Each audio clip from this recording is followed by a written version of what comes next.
President Trump urges deregulation and nationalist economics in response to anti-globalist rallies in Davos, Switzerland. Here's One America's Kristian Rouz.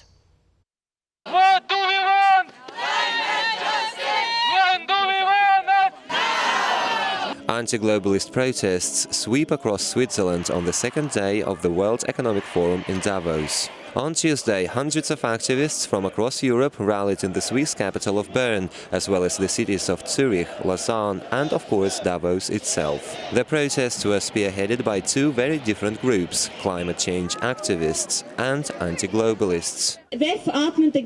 Our economic system is not democratic. The political elites are discussing how they are going to split the world among themselves, and we mortals stand out here. The majority of protesters expressed left-wing sentiments, including calls to action on climate change and their opposition to the US and President Trump.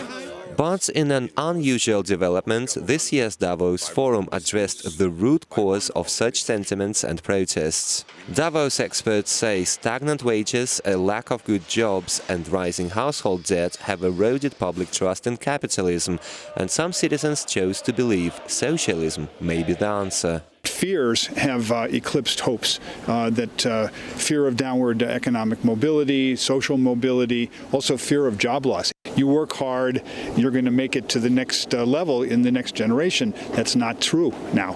Experts say 3 decades of globalization and slow economic growth are to blame for the mounting resentment.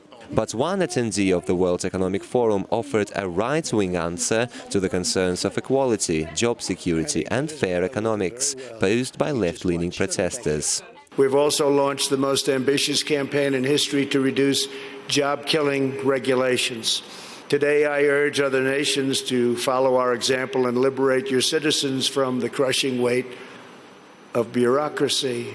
With that, you have to run your own countries the way you want. And while some protesters appeared to share President Trump's anti-globalist call, others are not impressed, focusing on climate problems instead. Despite international organizations and some countries spending hundreds of billions of dollars every year to fight so-called climate change. In this light, climate activists are demanding exactly what the global bureaucracy is already doing and call it a protest. Why? Because of all the uncertainty. That uncertainty comes in terms of many different issues they had to deal with this year, the magnitude of those issues and the uncertainty, and how fast they were changing. For his part, British Prime Minister Boris Johnson refused to even go to Davos this year, saying he has to work on Brexit as well as immigration and fiscal reforms instead of, quote, drinking champagne with billionaires.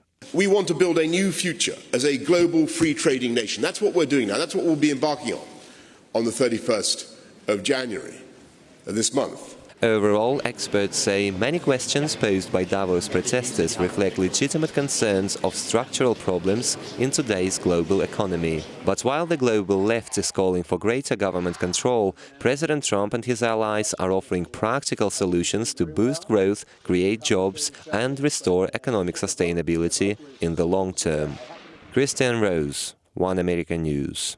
Want to see more videos like this? Click on the link below and subscribe to One America News on YouTube, and call your cable provider and kindly demand that One America News is added to your lineup. Call and subscribe today.